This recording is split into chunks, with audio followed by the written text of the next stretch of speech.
Eu estava comentando há pouco, talvez valha a pena repetir, que há alguns textos do Marx que, para quem nunca teve nenhum contato com a obra dele, que talvez valha a pena a gente ler. Um deles é a parte sobre Feuerbach. Na verdade, o texto é dele e do Engels, é um texto a quatro mãos, em que eles desenvolvem mais plenamente uma concepção de história. É um texto que oferece uma certa dificuldade para ler, porque ele é um rascunho, então tem trechos que faltam, ele foi remontado, etc. Tem um prefácio do primeiro texto econômico mais desenvolvido do Marx, chamado Contribuição à Crítica da Economia Política, que ele publicou em 1859. Nesse prefácio, ele faz um resumo da sua concepção de sociedade. Então, é um texto curto que vale a pena a gente dar uma olhadinha também. E tem a primeira parte, às vezes eu começo a discutir o Capital por essa primeira parte do Manifesto Comunista, ou Manifesto do Partido Comunista, que é o nome original, chamada Burgueses e Proletários, em que também é um texto do Marx e do Engels, em que eles fazem uma exposição panorâmica do desenvolvimento do capitalismo dos primórdios até o século XIX. Então, o texto ele serve tanto para dar uma visão da concepção de sociedade que o Marx e o Engels têm, quanto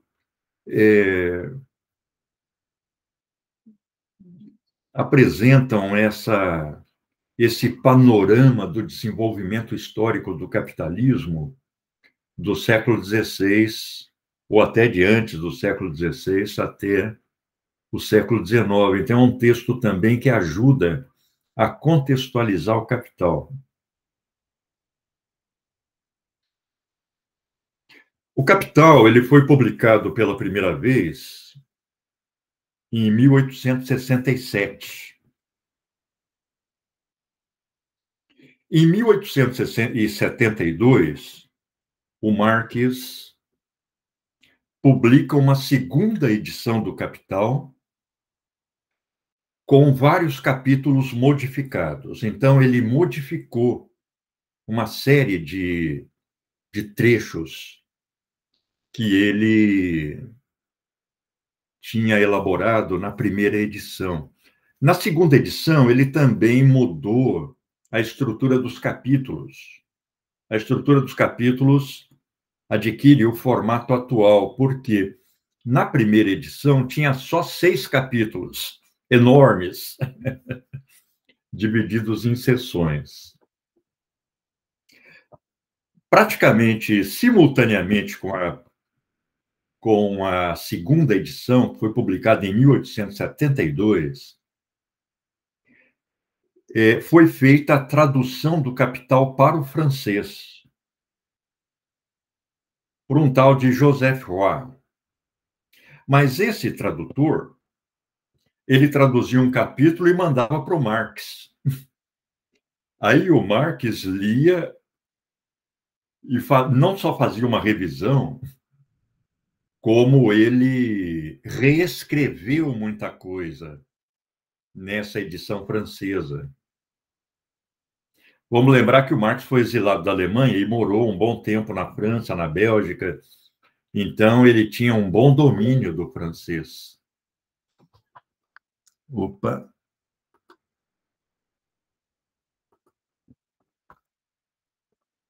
Só responder um recado aqui do Gilberto. Mas essa edição francesa, ela depois influiria na montagem das edições alemãs posteriores, que incorporariam trechos dela.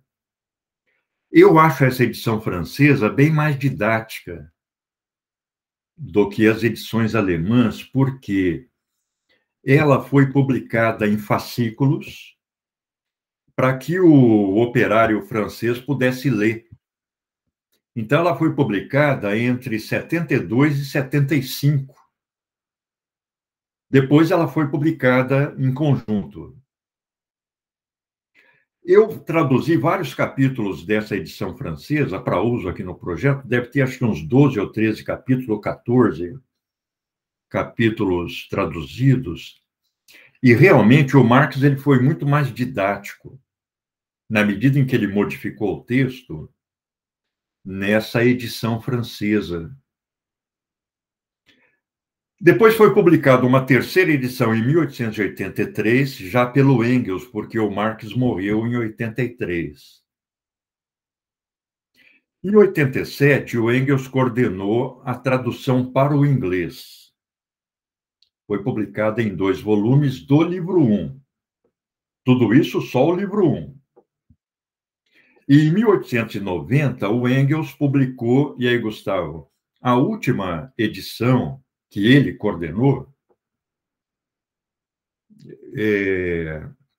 portanto, a quarta, em que houve vários aperfeiçoamentos, eles traduziram para o alemão uma série de citações que o Marx punha em francês e punha em inglês e tal.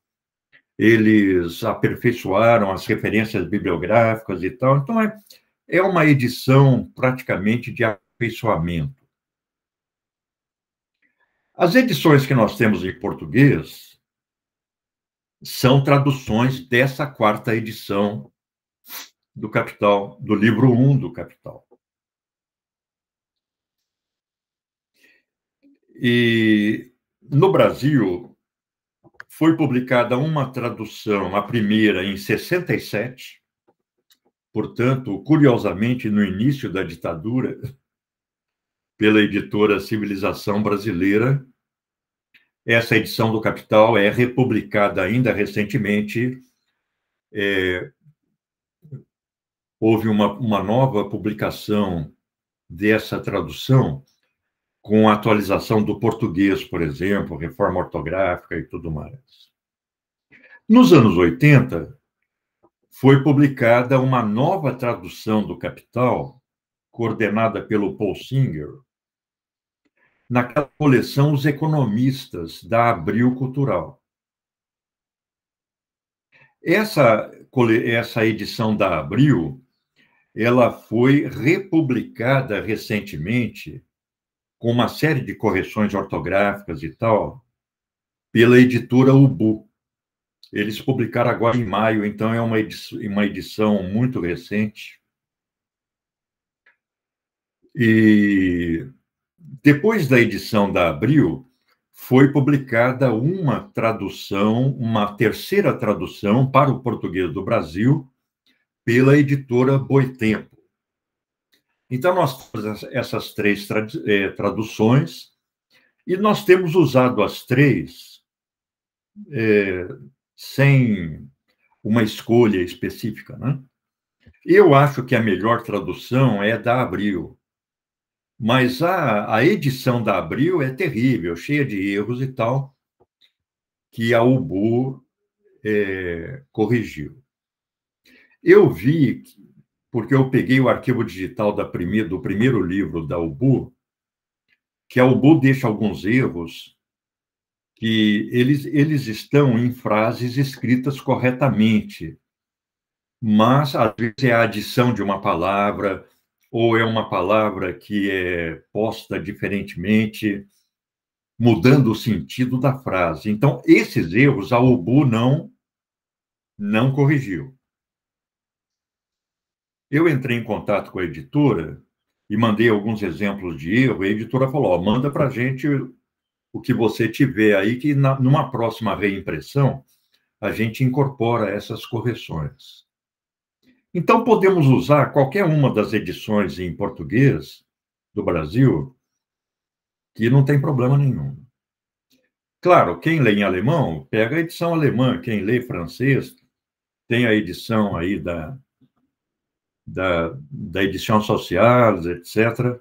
Quem lê inglês tem boas edições, tem uma da Pelican Books, que é relativamente recente. Uma universidade alemã, uma universidade americana publicou uma nova tradução do livro 1 recentemente, que está boa também. Tem boas traduções em italiano. Então, tem a Fundo de Cultura Econômica, que é uma boa tradução para o espanhol. Então, a gente tem muitas edições do Capital ali, aí não só em português, como em outras línguas, né? A pessoa lendo outra língua, é só pegar a edição e ler. Esse prefácio que nós vamos discutir hoje, eu fiz uma tradução dele, essa que eu compartilhei, porque na primeira edição ele está diferente das edições anteriores, das edições posteriores. Ele está diferente porque o Marx fala, olha, quando chegar na parte da forma do valor, se você não entender, lá no final eu fiz um anexo em que eu tentei apresentar a coisa da forma mais didática possível, e aí você lê aquilo lá e depois você volta para a página tal, o que eu achei muito engraçado até, porque quando Marx publicou a primeira edição, reclamaram para ele que estava muito difícil o primeiro capítulo, que são os 3 primeiros capítulos da edição atual. E então ele reescreveu isso na segunda edição e ainda, ou melhor, ele estava publicando, né? Ele estava compartilhando os arquivos, os manuscritos com os amigos e reclamaram para ele da dificuldade de leitura.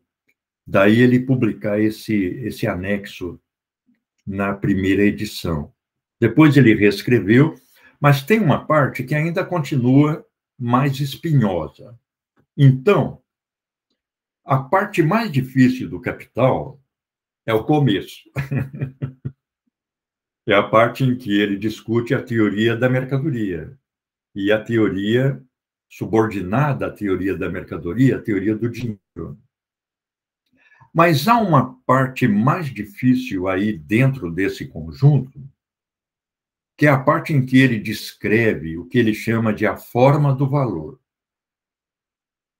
Eu dividi no nosso calendário esse capítulo, esses 3 capítulos, em partes bem menores, para a gente ter um volume de leitura menor por semana e poder discutir com mais tranquilidade cada segmento.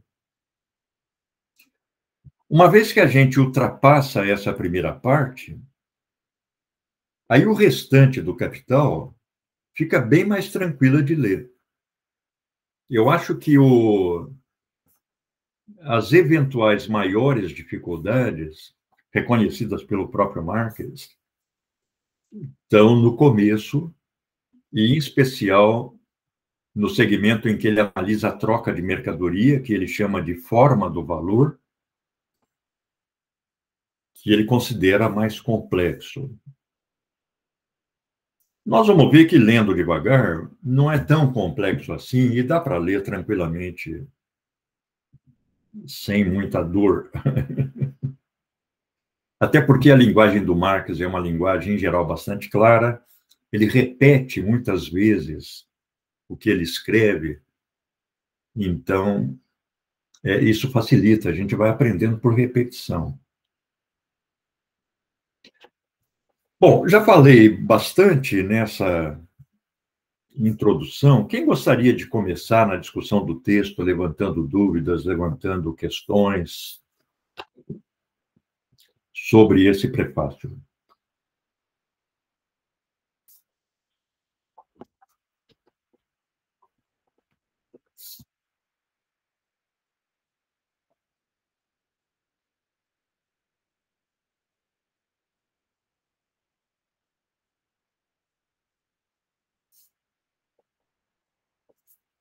Eu acho que a primeira observação que nós temos que fazer é a seguinte: o Marx começa a analisar a categoria econômica que ele considera a mais geral de uma investigação sobre o que ele chama de um modo de produção capitalista. Essa categoria econômica é a mercadoria. Por quê? O modo de produção capitalista, a forma histórica da produção capitalista, a economia capitalista, está integralmente fundada na troca de mercadorias. Ou seja, numa economia de mercado. Numa economia em que as pessoas produzem não para o autoconsumo, mas para vender, para trocar as suas mercadorias por outras. Como ele considera que a relação de troca de mercadorias é a relação mais generalizada da sociedade capitalista, como ele considera que a forma capitalista de produção só se desenvolve quando as relações mercantis ou as relações de troca de mercadoria já estavam bastante generalizadas, ele vai começar exatamente pela análise da mercadoria. Aí, uma observação. O Marx chama os seus conceitos de categorias econômicas. Num texto bem anterior, chamado Miséria da Filosofia, onde ele começa a fazer exposições sobre economia, é o primeiro texto dele publicado em que ele desenvolve suas concepções econômicas. Ele considera a categoria econômica como uma forma de consciência de uma relação social. Então, para ele, o conceito, que é uma palavra, por exemplo, salário, capital, mercadoria, lucro, esses conceitos expressam relações sociais. Ou seja, são formas de consciência de relações sociais. São a transcrição para o universo da linguagem das relações sociais que nós protagonizamos no âmbito do processo econômico. Então, quando ele fala em salário, ele diz, olha, salário não é uma quantidade de dinheiro. Salário é uma relação social que vai se manifestar através de uma certa quantidade de dinheiro. Então, para ele, as categorias econômicas são sempre expressões teóricas, expressões conceituais de relações sociais. Vamos lembrar que a concepção de mundo geral do Marx tem na sua base a concepção de praxis. Para ele, o mundo é o mundo da nossa prática. O mundo é apenas o que nós fazemos. E o que nós fazemos, como ele afirma lá, numa série de teses chamadas teses sobre Feuerbach, nós fazemos nos relacionando socialmente com outros. Nós fazemos por meio de relações sociais, como nós estamos aqui agora desenvolvendo esse debate. Esse debate é uma relação social.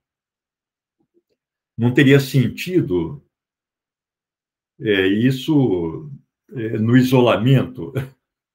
Quer dizer, isso é algo que se desenvolve apenas socialmente, apenas por meio das relações entre as pessoas, por meio de relações sociais.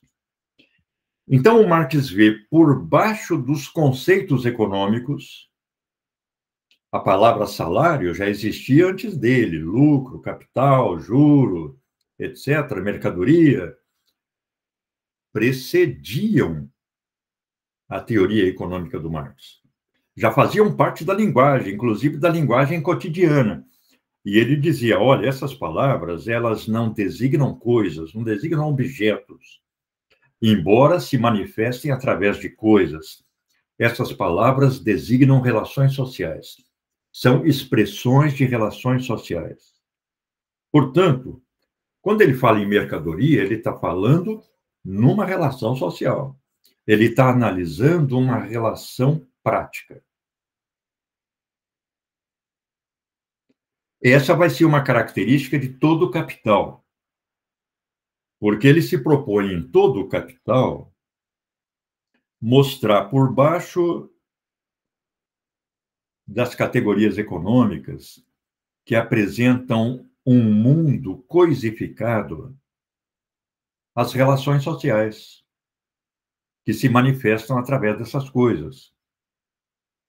É o que ele chama de a crítica da reificação. Reificação é uma palavra que designa apenas coisificação. A gente desenvolve uma consciência coisificada das nossas relações sociais. Ele quer mostrar que por baixo dessas coisas, o salário visto como dinheiro, a mercadoria vista como um objeto, sapato, celular, paletó, ele quer mostrar que, subjacente a esses objetos, o que há são relações sociais práticas. Então, todo o capital é uma crítica dessa consciência reificada. É uma crítica dessas categorias econômicas que veem o mundo como um processo reificado, um processo de relação entre coisas e não de relações sociais. Então, essa é a observação importante que vai ficando visível em todo o capital.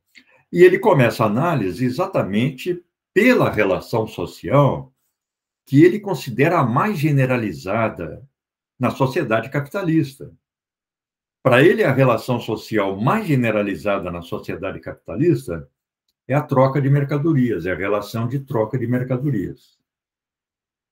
Tem aparência de um movimento entre coisas, mas é uma relação social, que é o que ele vai analisar.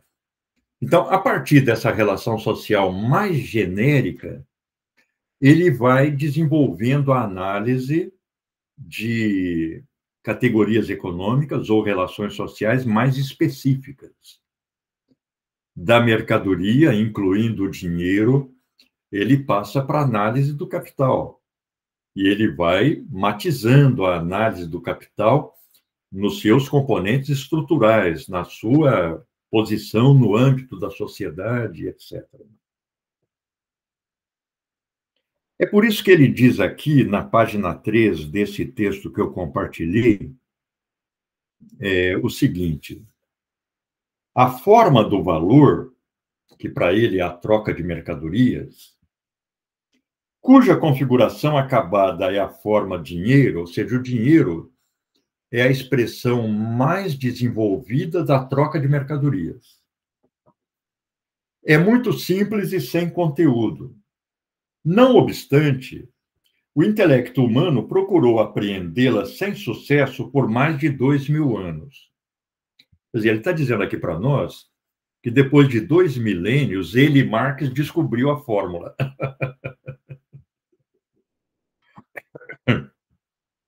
Em compensação, pelo menos a análise de formas muito mais complexas e cheia de conteúdo quase chegou a ser bem-sucedida. Por quê? Porque o corpo já desenvolvido é mais fácil de estudar que a sua célula. Ademais, nem o microscópio, nem os reagentes químicos têm serventia na análise das formas econômicas. Formas econômicas significa para ele relações sociais econômicas. Ambos devem ser substituídos, e aí aparece uma coisa muito importante nesse prefácio, pela força da abstração. Então, veja, o Marx vai usar, na análise do Capital, o que ele chama de o método da abstração. Ele vai imaginar situações ideais em que as relações sociais se apresentam de forma invariável para analisá-las e expô-las. É uma forma dele simplificar o objeto, tanto para poder desenvolver a teoria desse objeto, quanto para expô-lo. Sem esse processo de abstração, ele não conseguiria nem desenvolver a teoria e nem expô-la. Por exemplo,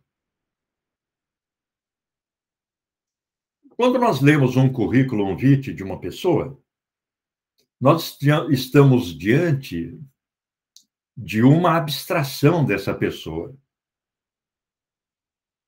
Currículo vitae apresenta só algumas coisas que a pessoa fez e, mesmo assim, as bem-sucedidas. O currículo vitae não mostra a vida da pessoa. Não mostra que ela ficou doente, que ela pegou Covid, que ela tropeçou na sarjeta e caiu.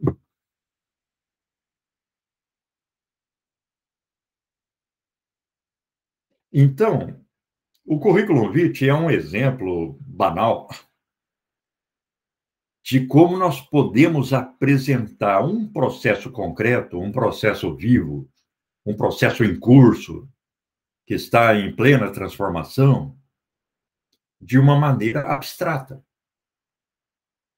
É, em certo sentido, o que o Marx faz com o processo econômico. O processo econômico é super complexo. É a sociedade produzindo e distribuindo o seu produto o tempo todo. Então, ele tem que abstrair, simplificar, para poder desenvolver teoricamente e expor. Daí ele dizia, eu não posso usar microscópio, eu não posso usar reagente químico, mas eu posso usar a abstração. A gente vai ver em vários contextos em que ele mostra como ele faz isso. Por exemplo, quando ele analisa a mercadoria, ele fala, supondo que o valor das mercadorias permaneça invariável. Essa é uma suposição ideal, porque o valor das mercadorias está mudando o tempo todo. Mas ele não conseguiria fazer a análise se ele não supusesse a invariabilidade da mercadoria, do valor da mercadoria.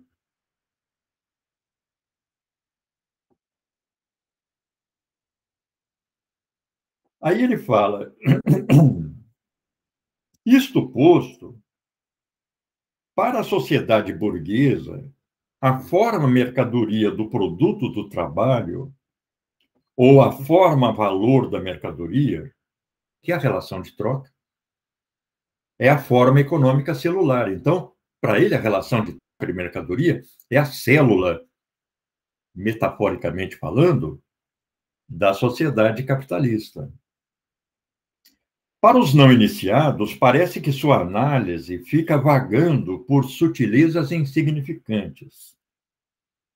Trata-se mesmo de sutilezas, mas da mesma forma como elas são tratadas na anatomia micrológica. Ele usa a expressão micrológica, mas boa parte das traduções que circulam por aí falam em anatomia microscópica. Mas é isso, essa é a análise do elemento básico da sociedade capitalista. Possivelmente, essa análise tenha um ponto de conexão com a física corpuscular lá do século XVII, quando a gente lê textos metodológicos do Descartes, por exemplo, a gente vê grande similaridade com esse argumento do Marx, E o Descartes também falava isso, olha, nós temos que buscar o elemento mais ínfimo do objeto a ser analisado e partir, fazer análise e partir dele. Ou seja, nós temos que dividir o objeto até o seu elemento mais básico para teorizar o conjunto a partir desse elemento básico. É isso que o Marx faz no Capital. Ele parte da mercadoria e vai analisando formulações conceituais de crescente complexidade. O Marx fala de crescente concreticidade. Ele considera que a análise dele vai do mais abstrato para o mais concreto. Numa progressividade do abstrato ao concreto na exposição que ele faz no Capital. A exposição é o que ele chama de síntese. É o agrupamento num todo estrutural que faz sentido dos conceitos que ele foi desenvolvendo individualmente através do processo analítico. Agora veja, ele fala logo a seguir o seguinte: o físico observa os processos naturais ali onde eles aparecem em sua forma mais óbvia e menos obscurecida por influências perturbadoras. Ou então, sempre que possível, ele faz experimentos sob condições que assegurem o processo em seu fluxo puro. O que investigo nesse trabalho é o modo de produção capitalista e as relações de produção e de troca ou de intercâmbio que lhe correspondem. Aí aparece um elemento importante no argumento dele. Ele fala: sua localização clássica tem sido até agora a Inglaterra, que era o país capitalista mais desenvolvido. É com base nisso que ela oferece a principal ilustração para o meu desenvolvimento teórico. Então, é principalmente o capitalismo inglês que ele vai analisar. Claro, ele considera que ele está fazendo uma análise abstrata da forma capitalista de produção. Ele não está investigando o desenvolvimento histórico do capitalismo.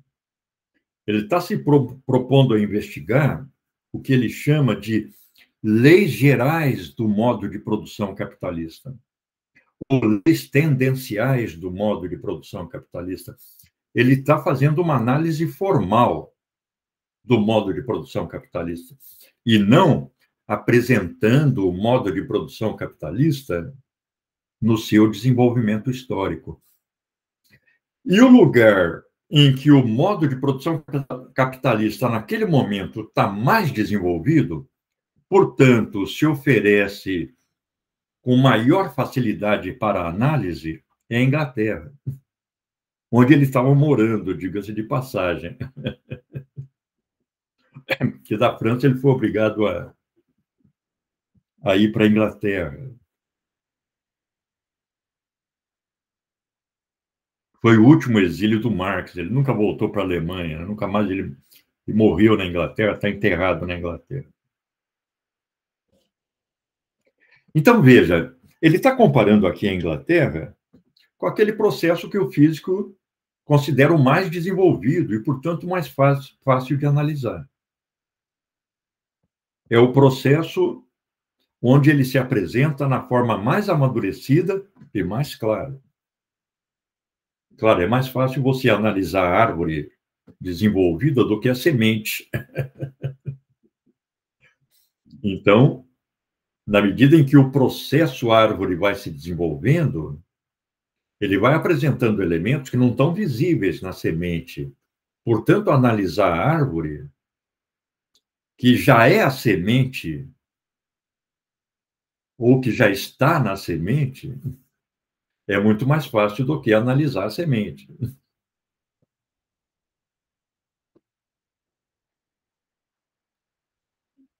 Aí, claro, como ele escreveu em alemão e não em inglês, o Capital, a primeira edição foi publicada em alemão, ele estava se dirigindo particularmente para um público alemão. Mas aí ele fala, olha, eu estou falando aqui da Inglaterra, mas você, alemão, se acha que isso não tem nada a ver com a Alemanha, pode tirar o cavalinho da chuva, porque ele usa uma expressão latina, de te fabula narrator. Ele fala, a história é sobre você também, né? Porque o capitalismo estava se desenvolvendo na França, na Holanda, na Alemanha, mas também na Espanha, em Portugal, na Itália. É muito interessante a gente ler o Dom Quixote, por exemplo, que é um livro publicado em 1605, porque ali o Cervantes já descreve a relativa generalização das relações capitalistas de produção na Espanha. Então, é uma espécie de testemunho literário do desenvolvimento capitalista espanhol já no início do século XVII. O Marx, no Manifesto, ele considera que a época do capitalismo, a época histórica do capitalismo, começa no século XVI.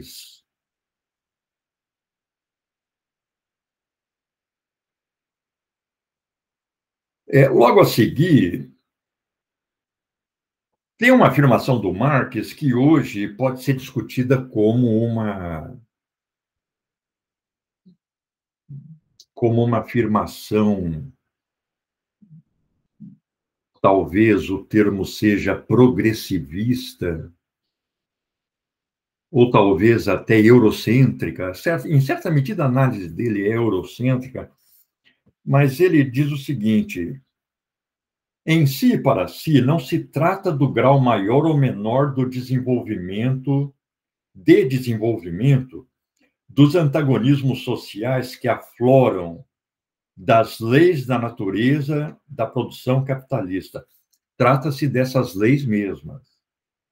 Ou seja, das tendências que operam e se concretizam com necessidade férrea. Aí que vem a afirmação dele, em que ele fala: o país de maior desenvolvimento industrial mostra ao país de menor desenvolvimento industrial tão somente a imagem de seu próprio futuro, como se todo país em desenvolvimento capitalista tivesse um desenvolvimento similar. Quer dizer, hoje, 150 anos depois, nós vemos que o desenvolvimento capitalista no Brasil foi muito diferente do desenvolvimento capitalista nos Estados Unidos ou na França, né, ou na Inglaterra. Então, parece que ele faz uma generalização indevida aqui, né? Pessoal, me interrompam sempre que acharem que devam e que houver alguma dúvida, porque aqui nós estamos... eu estou acompanhando o prefácio para tentar expor na sequência do prefácio. Você vê que ele falou, a Inglaterra, o capitalismo já se generalizou, mas a análise pode ser mais problemática na Alemanha, porque ele fala lá o capitalismo ainda é obrigado a conviver com formas pré-capitalistas de produção, modos de produção pré-capitalistas, com relações medievais relativamente generalizadas, com a pequena produção individual relativamente generalizada, que para ele considera incompatíveis com o desenvolvimento capitalista. É por isso que ele fala que, aí na página 5, ele fala que, no final da página 4, início da 5, ele fala: do mesmo modo que em todo o restante do oeste europeu continental, tortura-nos não apenas o desenvolvimento da produção capitalista, mas também a deficiência de seu desenvolvimento. Junto às calamidades modernas, oprime-nos toda uma série de calamidades herdadas que brotam do arrastar-se vegetativo de modos de produção arcaizados, com seu cortejo de relações sociais e políticas incompatíveis com a atualidade. Aí é que ele fala, não são apenas os vivos que nos fazem sofrer, mas também os mortos. Aí ele usa uma expressão francesa que diz: o morto se agarra ao vivo. Mais ou menos como o afogado se agarra àquele que está tentando salvá-lo, né?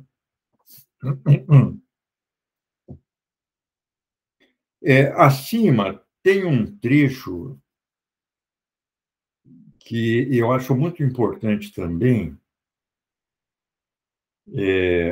onde ele fala o seguinte, no final da página 4.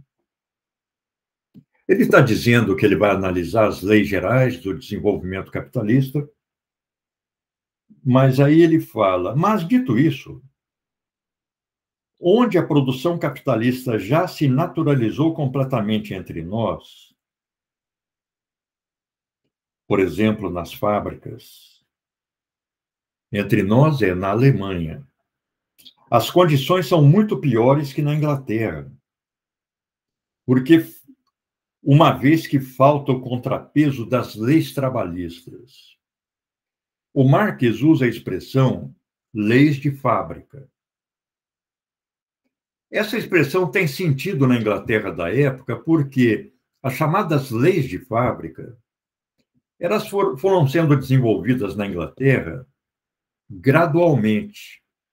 Às vezes ela se desenvolvia numa localidade ou num ramo de produção, às vezes para uma fábrica só.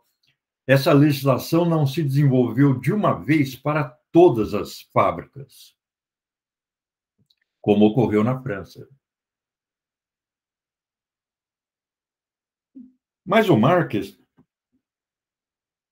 ele vai dar uma importância muito grande a o desenvolvimento da legislação fabril, da legislação trabalhista, porque a legislação trabalhista conquista o horário fixo da jornada de trabalho, que é uma conquista tardia do século XIX. As jornadas de trabalho, como a gente vai ver no livro, podiam durar 16 horas, 14 horas. Avançavam pelo sábado inteiro, às vezes pela manhã de domingo, envolvendo mulheres, crianças. Não havia controle jurídico sobre esse desenvolvimento fabril inicial. Então, para o Marx, que, diga-se de passagem, era um advogado, na sua formação de graduação, o desenvolvimento da legislação trabalhista vai ser muito importante, porque vai dar origem ao horário fixo de trabalho durante um dia, a jornada fixa de trabalho. É a jornada fixa de trabalho que vai levá-lo a desenvolver o conceito de mais-valia relativa, que para ele é a característica específica do modo de produção capitalista. Mais tarde nós vamos ver o que significa esse conceito de mais-valia relativa. Então, quando ele valoriza a legislação trabalhista, ele está pensando, em primeiro lugar, de que essa legislação decorre estruturalmente da relação capitalista de produção. Ele fala, a legislação de fábrica é um efeito estrutural da relação econômica. Mas, ao mesmo tempo, a legislação de fábrica, a legislação trabalhista, vai levar a uma mudança estrutural no desenvolvimento do capitalismo. Daí a importância que ele dá ao desenvolvimento da legislação trabalhista, que, para ele, está implicada na relação de produção. Para ele é impensável o desenvolvimento capitalista sem a luta do trabalhador contra o empresário, já que é uma forma antagônica de produção, em que o empresário explora o trabalhador, e essas lutas dão origem à legislação trabalhista. Daí, essa dimensão estrutural enraizada na relação econômica que a relação jurídica apresenta e que o Marx efetivamente vai valorizar bastante, descrever em detalhes como se desenvolve, etc. Tem uma interface muito importante com a educação, isso, porque ele desenvolve a análise da história da legislação que regulamenta o trabalho infantil, a expansão dos processos de escolarização tão embutidos nisso, tão embutidos nesse processo também, as primeiras formas de desenvolvimento dos direitos da criança, o que no Brasil hoje está aí resumido no Estatuto da Criança e do Adolescente, né? Então, a análise do Marx nos permite visualizar historicamente como e por que isso se desenvolve, com uma importância muito atual. Aliás, toda análise do Marx continua com uma importância muito atual. A análise do Marx é datada, ela está encaixada lá em meados do século XIX. Há elementos historicamente localizados. Mas a análise mais geral que ele faz, a análise da relação capitalista de produção, continua válida para os nossos dias, né? Daí a importância de ler o Capital. E aí ele continua falando da brutalidade que estava sendo o desenvolvimento do capitalista na Alemanha, e ele fala, olha, em comparação com a estatística social inglesa, a da Alemanha e do restante oeste continental europeu é calamitosa. Por quê? Na Inglaterra, com o desenvolvimento da legislação fabril, organizam-se instituições para fiscalizar o trabalho nas fábricas. Desenvolve-se a figura do inspetor de fábrica e eles vão arrolando dados, eles vão levantando dados sobre a produção fabril, situação da criança, situação da mulher, a situação de saúde dos bairros. E essas estatísticas começam a ser publicadas na Inglaterra, dando um panorama de dados muito importante também para o Marx fazer a sua análise na época. A estatística estava começando a se desenvolver. Ela não era como hoje, algo muito desenvolvido, ele tem dados estatísticos sobre tudo. Então, ele fala, olha, nós não temos aqui nem esses médicos que ele chama de apartidários e imparciais, que descrevem, e nem os inspetores de fábrica, que descrevem a situação do jeito que eles veem. Tem, por exemplo, um inspetor de fábrica chamado Leonard Horner, que ele cita, cujos relatórios ele cita repetidamente no Capital, e que descrevia aquela tragédia que estava ocorrendo nas fábricas, né?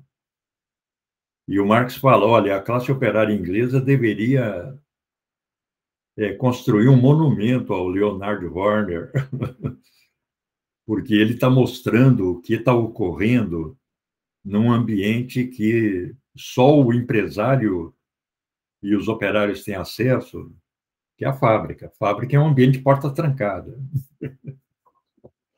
E a estatística mostrava isso, né? Como os inspetores de fábrica tinham o direito de entrar na fábrica por lei, o empresário não podia impedir que ele entrasse. E ele ia conversar com os operários, ia ver como é que estava a situação de segurança nas máquinas e tudo mais, né?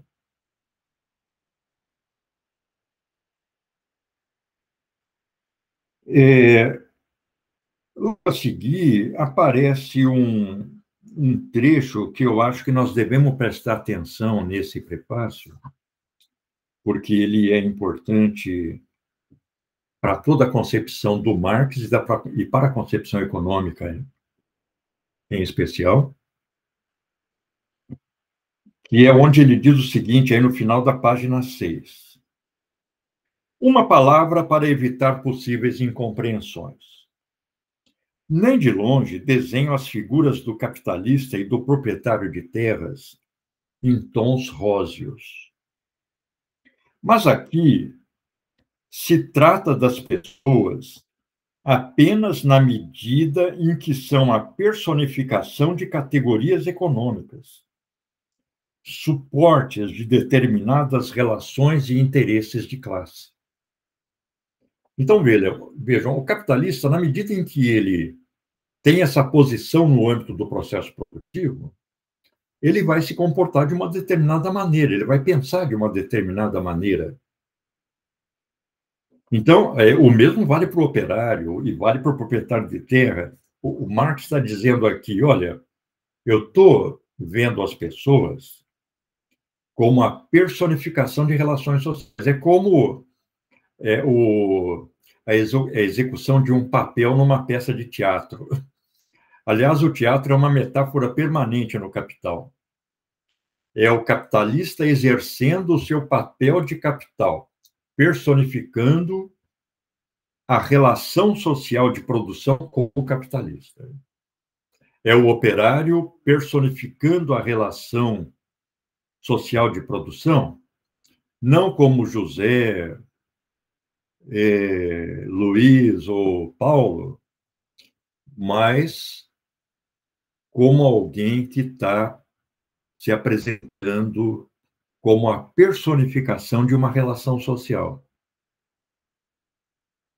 Então, essa é uma coisa importante na análise do Marx, porque, em grande medida, a teoria das classes sociais que ele desenvolve, e até onde ele desenvolve, e ele não desenvolveu muito, depende desse fundamento.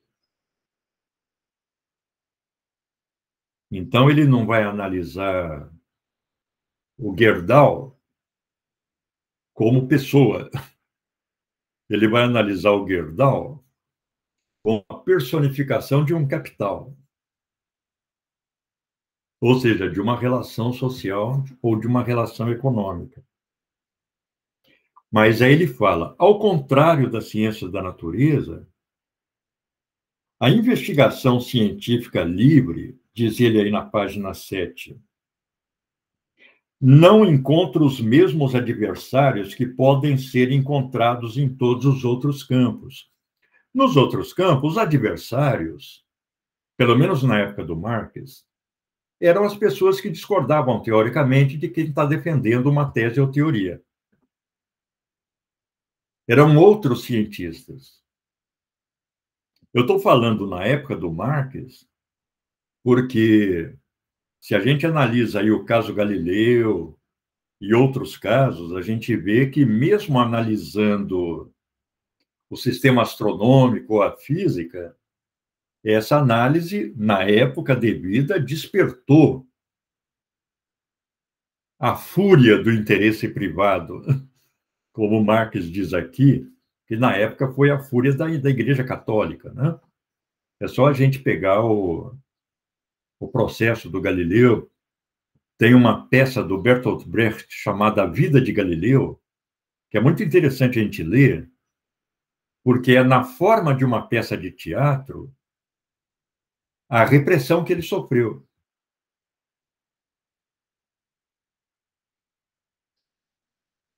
Mas na época do Marx, século XIX, ele está dizendo, olha, no campo da física, da química, o adversário é um outro cientista.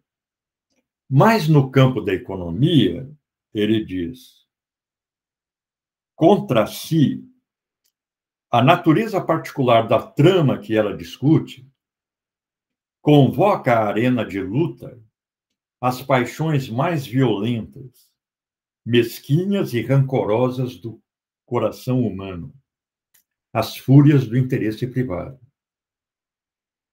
A Igreja Alta Inglesa, por exemplo, mais prontamente perdoa o ataque a 30 de seus 39 artigos de fé do que a 1/39 de seu rendimento monetário. Hoje o ateísmo é uma culpa leves, é um pecadilho aí sem importância, em comparação com a crítica das relações de propriedade estabelecidas. Veja, isso a gente vê no Brasil contemporâneo. Você critica a relação de propriedade, a relação capitalista de produção, isso imediatamente já desperta a fúria do interesse privado. A gente vê que, em grande medida, as correntes políticas de direita no Brasil hoje, centralmente o bolsonarismo, como uma orientação política geral,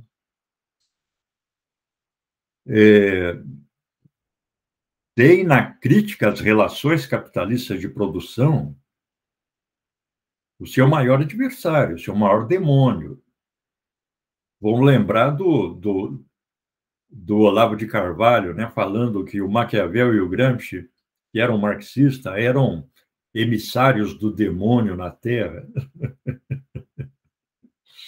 Era uma personificação do mal. Eu consegui ler um livrinho do Olavo de Carvalho, exatamente esse sobre Maquiavel, e é uma coisa assim que você não consegue imaginar como uma pessoa consegue escrever aquilo sem ruborizar, sem ficar vermelha. Mas ele fala, olha, o Maquiavel e o Gramsci são emissários do demônio, são expressões do mal. E ele dá um sentido bíblico a isso, né?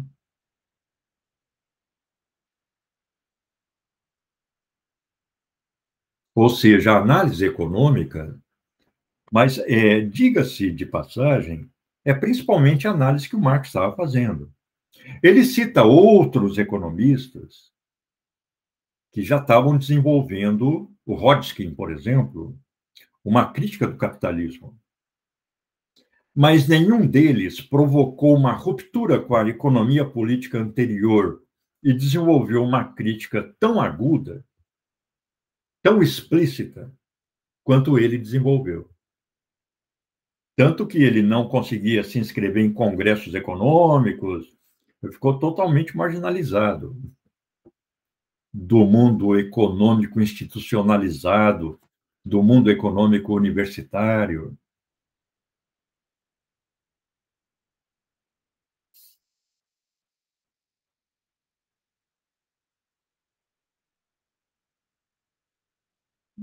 No finalzinho, ele faz aí alguma observação sobre o desenvolvimento da legislação trabalhista também na Alemanha, na França, e de que ela se desenvolveria mais com o fim do escravismo nos Estados Unidos e tal. E logo depois disso, ele apresenta o projeto do que seria o capital inteiro para ele, como pesquisa econômica. Então, ele fala, o segundo volume desse escrito, ou seja, do livro 1, que analisa a produção capitalista, discutirá o processo de circulação do capital, livro 2, e a figuração do projeto em seu conjunto, livro 3. Então, veja, ele projetava o segundo volume como tendo o livro 2 e o livro 3 juntos. Ele morreu antes de publicar esse volume conjunto do livro 2 e do livro 3 juntos. O Engels, mais uma equipe, o Kautsky, o Bernstein e tal, eram membros do Partido Social Democrata Alemão, as filhas do Marx, genro, ex-genros, montaram uma equipe para trabalhar em cima da papelada que o Marx tinha deixado, os cadernos. E aí, com base nessa papelada, nos manuscritos do Marx, ele publicou em 1885 o livro 2 do Capital, e nós temos um grupo discutindo o livro 2, que é muito interessante, muito importante, inclusive para a área de educação. Eu sempre puxo para a área de educação, que é a área que eu estou, né? É a área que eu me desenvolvi mais, porque todos os chamados modelos reprodutivistas em educação, ou quase todos, Durkheim não, mas Bourdieu-Passeron, Baudelot-Stabler, Bauls-Endins, aquele debate dos modelos reprodutivistas nos anos 20, nos remetem para o esquema de reprodução da sociedade ou reprodução das classes sociais, que está no livro 2 do Marx. Então, a leitura do livro 2 acaba sendo muito importante para a gente compreender a própria maneira como se desenvolve o sistema escolar. Aí, o terceiro e último volume, o livro 4, abordará a história da teoria. Então, o Engels, ele acabou, com base nos rascunhos, publicando o livro 2 num livro à parte, em 85, depois o livro 3 num livro à parte, em 1894, e o Kautsky publicaria, em 1905, 3 volumes do Teoria sobre a Mais-Valia, que é o livro 4, que nós estamos discutindo também com um grupo, e é muito interessante, muito importante. Então, esse é o projeto que ele nunca concretizou, ele só conseguiu publicar em vida o livro 1. Aí, o finalzinho, eu acho muito divertido e muito instrutivo também, e uma indicação para o perfil do Marx e para como ele via o trabalho intelectual, em que ele fala: todo juízo de crítica científica me é bem-vindo.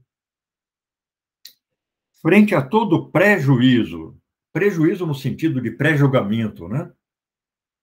Da assim chamada opinião pública, aqui não faço concessões, continua valendo para mim o lema do grande Florentino, que era o Dante Alighieri, né? Segue il tuo corso e lascia dir le gente. Ou seja, segue o teu caminho e deixa o pessoal tagarelar, deixa o pessoal fazer fofoca. Ou seja, aquela ideia de não ser influenciado pelos comentários aqui e ali, né? E realmente o Marx ele foi muito consequente nisso, de não fazer concessões, né? Às vezes era um amigo dele que mandava um texto para ele malhava. Se ele discordava, ele descia a marreta em cima do texto, né? Assim como ele elogiava quando ele achava que o texto era meritório, né? Tem uma edição italiana recente, de 2017, que diz que o Marx modificou a citação do Dante Alighieri, que o Dante não fala exatamente isso. Eu estou com ela aqui, eu vou tentar localizar.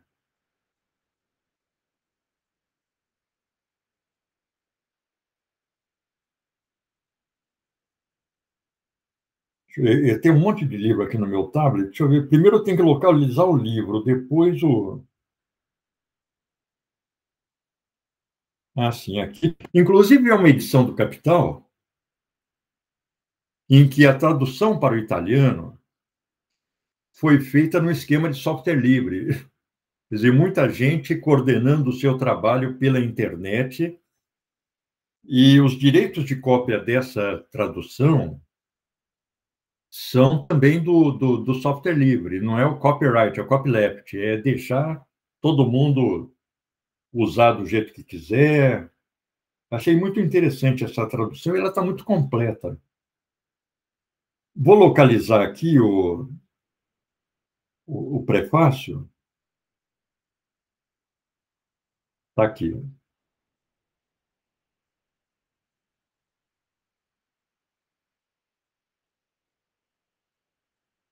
E eles põem muitas notas explicativas, né? É uma edição muito completa e instrutiva. Eles dizem o seguinte: olha, o Dante, ele não falou segue il tuo corso e lascia dir le gente. O Dante falou, vien dietro a me e lascia dir le gente. Quer dizer, siga-me e deixa o povo fofocar. Aí eles mostram que foi na Divina Comédia, né, no Cântico 2, Purgatório, Canto 5, aí dá a página, né, etc., né? Corrigindo aí a citação do Marx, né? O Marx pode ter modificado intencionalmente.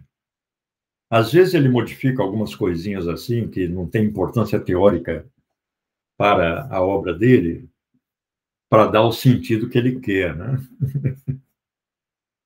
Mas sempre em coisas periféricas, assim, sem como aqui. Então não é lascia dir le gente, é vien dietro a me, que diz o Dante.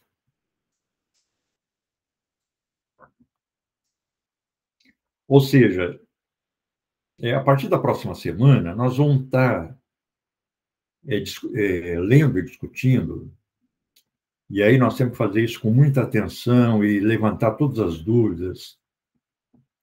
Essa relação mais geral do mundo econômico capitalista, que é a relação de troca, é a relação de mercado. O mundo das relações de troca é o mercado. Então, ele começa pela análise do mercado. Claro, não é o mercado como pensam os Faria Limers, agora envolvidos com o PCC. É o mercado que abrange todas as relações sociais e não só os grandes empresários, não só as fintechs e etc. É o conjunto das relações de troca, inclusive a venda de trabalho por parte do operário, a venda da força de trabalho por parte do trabalhador. O trabalhador é parte do mercado também, não é só o empresário, como que é o Faria Limer, ou sócio da Fiergues ou da Fiesp.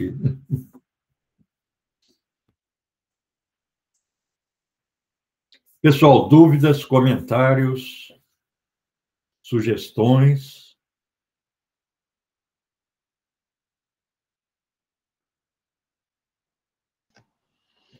Prof, eu ia comentar que aquela parte que tu até comentou ali dos inspetores de fábricas me lembrou bastante quando começou a tentativa de implementar as diretrizes de ensino na educação brasileira, né? Com também as pessoas que acho que não chamavam inspetor da escola, mas as pessoas que também faziam essa supervisão do trabalho dos professores. E aí, para mim, me lembrou bastante, eu consegui fazer essa ligação com a minha área, que agora é da pedagogia, né? Claro. Quer dizer, vamos lembrar aqui, Anne, que o período imperial foi um período em que o Estado brasileiro era católico.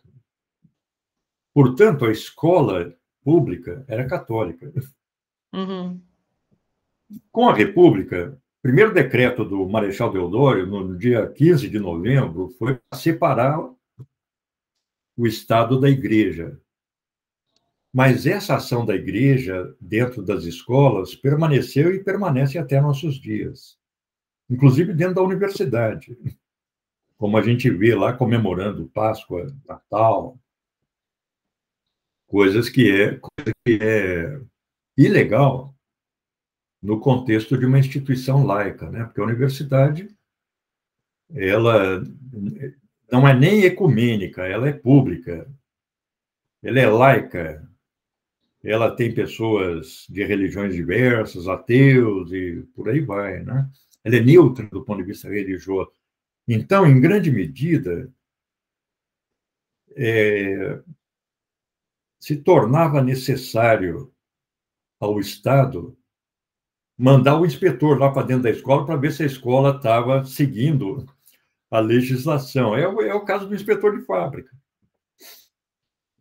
Eu entendo até que o resultado final, digamos assim, de cada um era completamente diferente, né? Conforme o inspetor de fábrica estava ali para, digamos que, denunciar o que estava acontecendo, o da escola estava, de certa forma, para tentar uniformizar a educação num país que é tão grande. Claro que tem os aspectos ruins e tem os bons também, mas eu entendo que o resultado final deles dois são diferentes, mas me lembrou essa relação.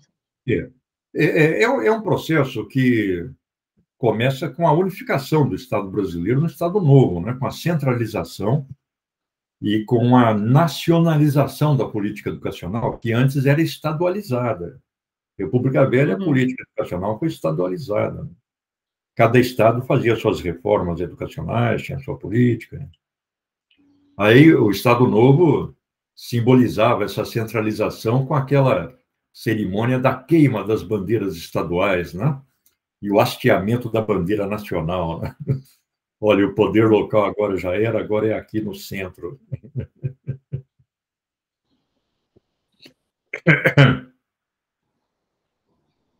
É a formação do Estado brasileiro, em acompanhamento ao desenvolvimento capitalista brasileiro, porque essa centralização do Estado, ela só se torna possível quando o desenvolvimento do capitalismo brasileiro inflete para a industrialização e para a urbanização, esvaziando o poder das oligarquias agrárias. Até essa era a intenção, né? Gerar mão de obra para as fábricas no Brasil. Claro. Não é só no Brasil, em todo lugar. Uhum. O papel da escola é esse.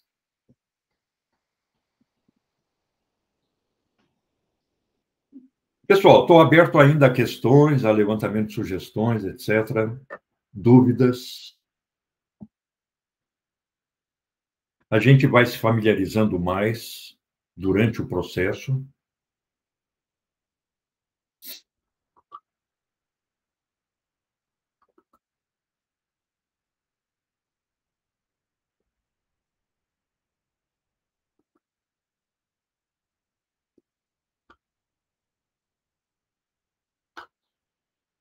Então tá, nos encontramos na próxima sexta,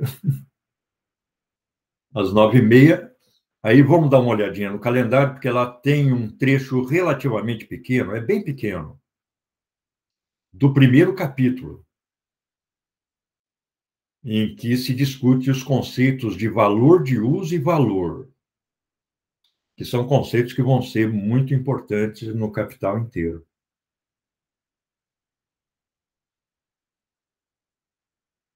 Então tá, pessoal, bom final de semana para todos. Nos vemos na semana que vem. Tchau, tchau, até mais.